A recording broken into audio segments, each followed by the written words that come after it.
We had a bipartisan event. It was not a debate. I also think that doesn't really matter. Okay, look, why am I getting interrupted? We're all being respectful here. Thank you. And you guys, I'm seeing people across the room. Again, I didn't even finish my sentence. I just wanted to point out that I have friends on the other side, and I know that even we have mutual friends who's an outspoken Republican, right? I'm so sorry I interrupted you as well, because I do want to be respectful of your voice as well, so I apologize. But this is so counterproductive. You were laughing at our members while our members were speaking. We pointed it out multiple times, and you guys kept laughing and laughing and laughing at all of us.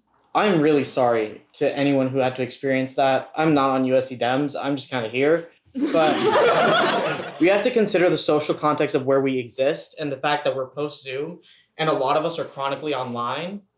And we, at least I know, and I think a lot of people should know, algorithms intentionally make echo spaces that become more and more divisive because fundamentally, these people who create these algorithms don't care about us. They don't care about our feelings. They care about engagement. I get scared sometimes when I go to Republican spaces because I have the assumption that I'm going to be hated against because of, my skin tone or my sexuality or whatever. And obviously that may not be true. But on the same end, I feel like there's a lot of Republicans who come in looking at Democrats and people on the left in general as just, naive or woke, to use the words you guys said, which I don't feel is an accurate description of either side to look at someone and be immediately hateful, immediately naive. It does not produce what we're trying to do here, which is have a constructive conversation instead of, getting angry at each other, which I understand why you would get angry at each other. This is everything you guys have said is very fair in terms of anger.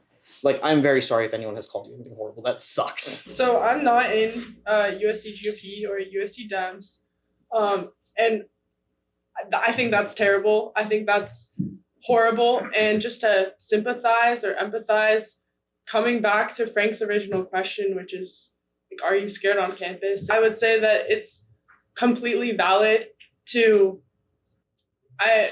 kind of question sharing your political feelings when the demographics of a college campus are generally those that are more liberal, especially having experienced something so directly cancel culture. I'm not involved with either parties, and I'm actually a student journalist, and I would say personally and professionally, I see the polarization and the intolerance have a really negative effect on our campus and on our political discourse. People just don't want to talk politics. People don't want to talk about the news of the day. People don't want to comment on anything because they're worried one way or the other that what they're going to say is going to be judged fiercely by people. And it's causing this culture where people don't want to engage in public discourse. They don't want to get involved. They don't want to participate.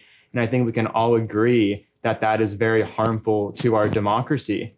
And one of my biggest issues with Republicans, not necessarily college students, but national Republicans, are the vicious attacks on the media, the labeling of fake news just because you disagree with something. I mean, liar.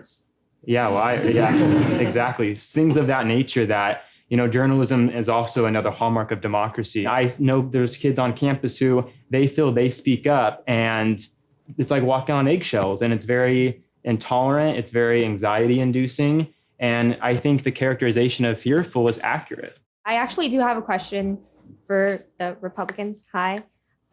So I grew up in a conservative Latino community. I myself am not conservative. If cancel culture wasn't a thing, or if it wasn't as big of a problem as it is now, how open-minded would you say you would be to these new ideas that liberals, progressives, and the Democratic Party are, proposing?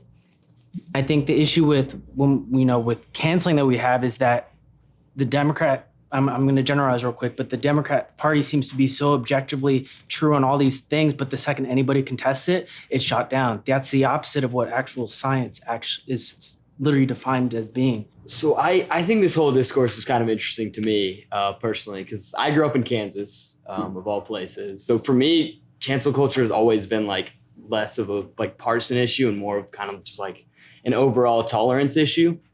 I think that we can all be more tolerant of ideas generally, just because I have seen the flip side. When you talk about tolerance, I think that's a really good point, because I think something we all hopefully can be able to acknowledge is that we all don't fit into confined boxes. In fact, I go and I sit down in my classes that which are kind of predominantly dominated by liberals, and I sit down and there are many ideas I agree with and I fully stand with. If I were to present that I do not agree with one idea, it almost comes down to that I do not agree with any of them.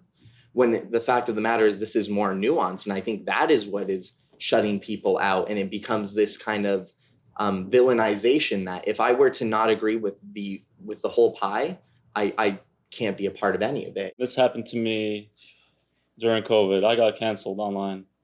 A petition was filed by my coworkers who I was friends with. I got blasted. I got sent messages by people I did not know on Instagram calling me a racist. Me, a racist. That's crazy.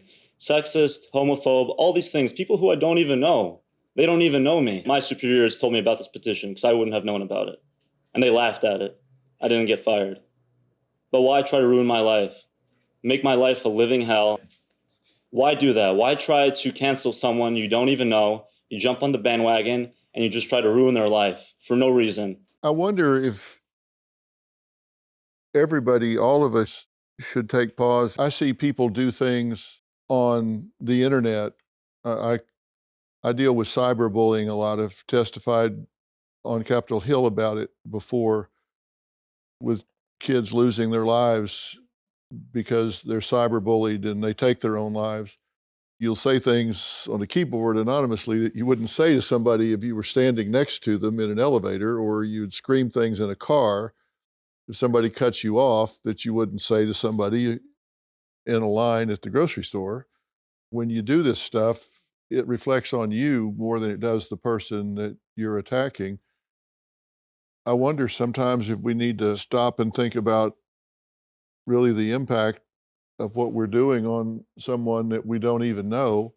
In this room tonight, it seems like everybody's really being pretty respectful and considerate of other people, but it doesn't sound like it's always been that way. But when you look people in the eye, it changes the way we feel sometimes. And I don't think we have enough eye contact anymore. We don't regard each other in a human way enough.